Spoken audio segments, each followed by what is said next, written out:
And we know that young Muslims from around the country on a daily basis are engaged in their communities, at their universities, in society at large, and contribute to the civic and political progress of our community and our society.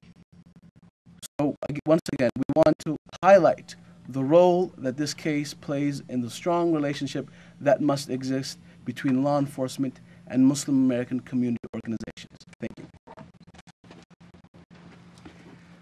Next, we'll hear from Imam Mahdi Bray, and I'll let him spell it, Executive Director for the Muslim American Society Freedom Foundation. Good afternoon, and thank you for coming. My name is Mahdi, M-A-H-D-I, Bray, B-R-A-Y. The Imam in front of the name, which is spelled I-M-A-M, is the ecclesiastic title rather than my name. First of all, I want to thank the Council on American Islamic Relations for their role in dealing with this case. They immediately were contacted by the family, and they immediately put this on the right course. So certainly I want to thank the Council for American Islamic Relations for their role. But all of us have a role to play in this, both organizationally, the media, throughout. We all have a role to play. And so I want to kind of focus on the role that we need to play. The role that we intend to play along with the other Muslim organizations in the community and the greater community at large is the role that we've been playing throughout the last 20-some years, and that is the Muslim American Society is involved in working with young people. We have approximately 20 freestanding youth centers across America. We are engaged with our young people, but obviously that engagement is not enough. We need to do more, and we intend to do more. One of the things that we're doing also that we, in cooperation with the organizations that you see here today, is that on December the 24th through the 27th in Chicago, Mr. Awad and others will join us for our National Youth Summit on teen violence, hatred, and intolerance, in which young people from across America, Muslims and non-Muslims alike, will come together and discuss the important issue of teens being sucked up into antisocial behavior that often can lead to violence and things of that nature. Certainly, what happens in our community is not an anomaly. It happens in many other communities. Therefore, we want to address it holistically, both internally within our community and in the greater outside emphasis and the greater community involving young people who are vulnerable often to these organizations that are extremists that will prey upon the vulnerability of our young people. Our young people, we're determined, will not be prey for those, whether they call themselves Muslims or any other group, to these type of organizations that will try to lead them in wrong directions. So again, I also want to reemphasize that for those who want to smash and cash and the Islamophobes, etc., we will still stand shoulder to shoulder with our community and our young people to say that our young people are not to be demonized, not to be characterized as terrorist suspects, but they should be characterized as what they really are. They are indeed America's brightest prospects, and we stand behind that, and we plan to support them, and we hope that you came out here in mass numbers now to see the problems. We hope that you will join us in Chicago to see what we're talking about in terms of the solutions. Thank you so much.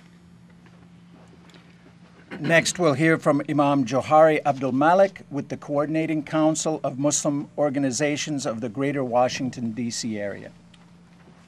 And maybe give the spelling. Imam Johari Abdul Malik, I-M-A-M, first name Johari, last name Abdul-Malik. I serve on the Executive Committee of the Coordinating Council of Muslim Organizations in the Washington area. I'd like to say on behalf of the Council that we have been meeting with the heads of Islamic centers, mosques, and schools within our region.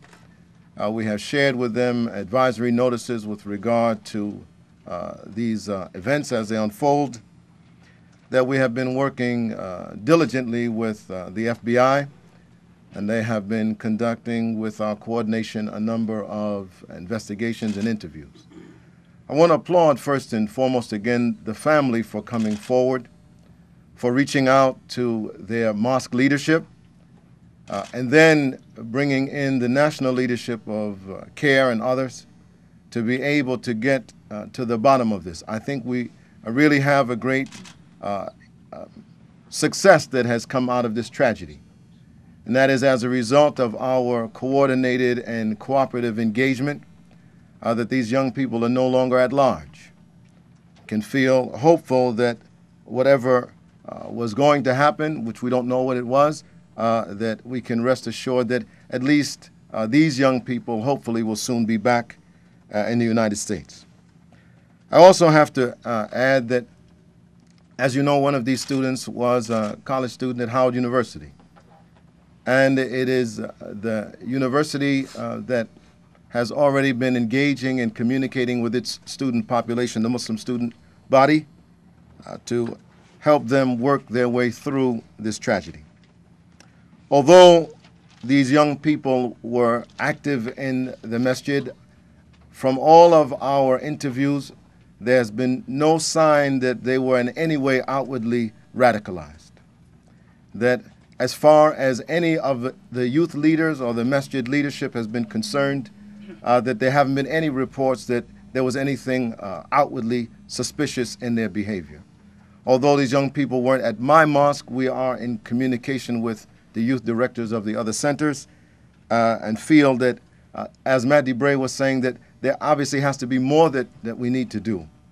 It is our hope to join the Council on American Islamic Relations and others as we probe and establish new ways of reaching out to our youth, if it means theologically reevaluating the text that these people are reading, to look at websites that perhaps young people are reading from overseas, to become engaged in our own personal internal policing of our mosques and centers so that we can mitigate this harm in the future. Thank you so much. And finally, we'll hear from Rafi Uddin Ahmed, Vice President of the Muslim Association of Virginia. Bismillah ar-Rahman ar-Rahim.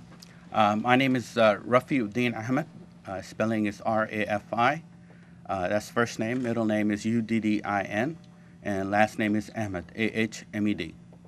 My statement is going to be very brief. A lot of the people here behind me has already touched up on a lot of the issues, and I just want to make sure that it's known that this is not a norm in the Muslim community. I belong to a masjid in Prince William County. We are working very diligently with other masajids in the area to make sure that the Islam is not misinterpreted. During our Friday sermons, we make sure we let our kids, youth, and rest of our members know what the true meaning of Islam is. And this really is not a reflection on all the youth in our area. Our youth are involved in a lot of other good things. They're civically involved. They have helped out in a lot of campaigns, help out a lot of the candidates. They're out feeding the needy at homeless shelters. So I just want to make sure that this is not a reflection on the entire Muslim community. Our youth is out there doing a lot of good things. Thank you. And just to clarify, a masjid is a mosque, and masajid is plural of more than one mosque.